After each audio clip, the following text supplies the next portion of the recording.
रानी की पशेमानी कहानी का दूसरा हिस्सा।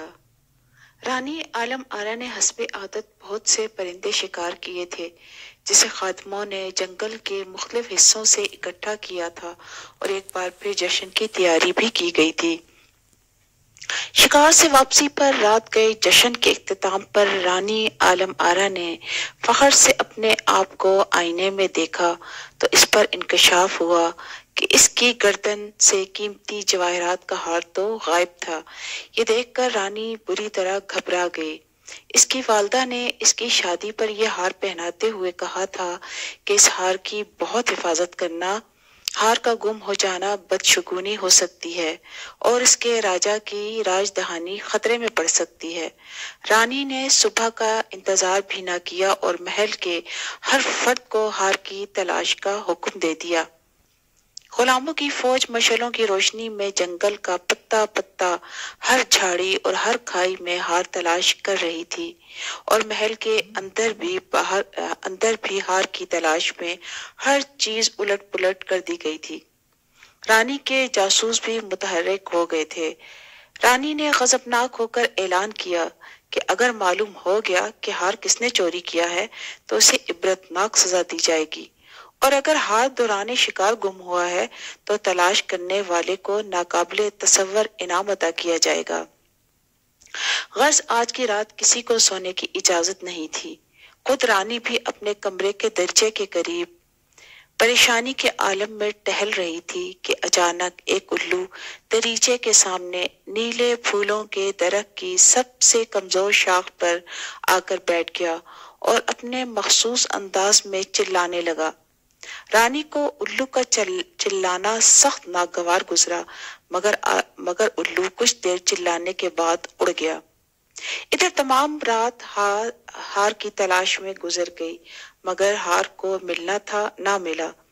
रानी की परेशानी काबिल दीद थी। वो एक हसास दिल की भी मालिक थी।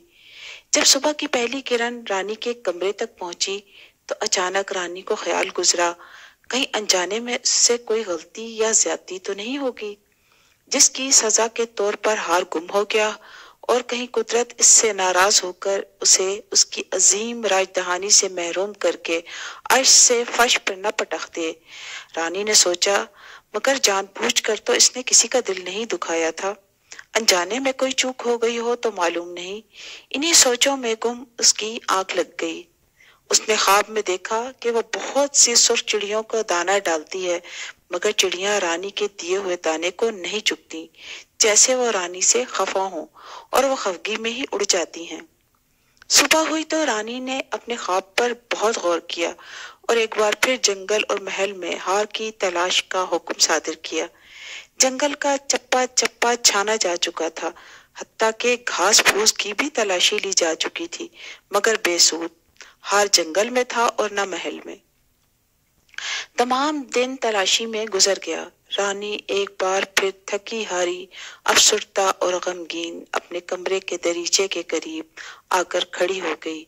रात की तारीकी छाने लगी कि वही उल्लू फिर नीले फूलों के दरख्त की शाख पर बैठा मखसूस अंदाज में बोलने लगा। रानी पहले ही बहुत परेशान थी। उसे उल्लू के यूं चिल्लाने पर इतना गुस्सा आया कि उसने फौरन तीर कमान संभाला और उल्लू का निशाना बांधा, मगर आज रानी आलम आरा का निशाना खता गया। अब रानी ने गुस्से में आग बगूला होकर फिर उल्लू पर तीर फेंका, मगर उल्लू बिजली की तेजी से किसी और तरफ पर जा बैठा। वैसे भी उल्लू रात का परिंदा है, उसे रात के अंधेरे में शिकार करना आसान नहीं था, मगर रानी गुस्से में पेचो ताप खाते हुए निशाने पर निशाने बांध रही थी, मगर कोई तीर उल्लू तक नहीं पहुंच पाया। उल्लू ऐन वक्त पर उड़ जाता और तीर चूक जाता। आज की कहानी दूसरा हिस्सा।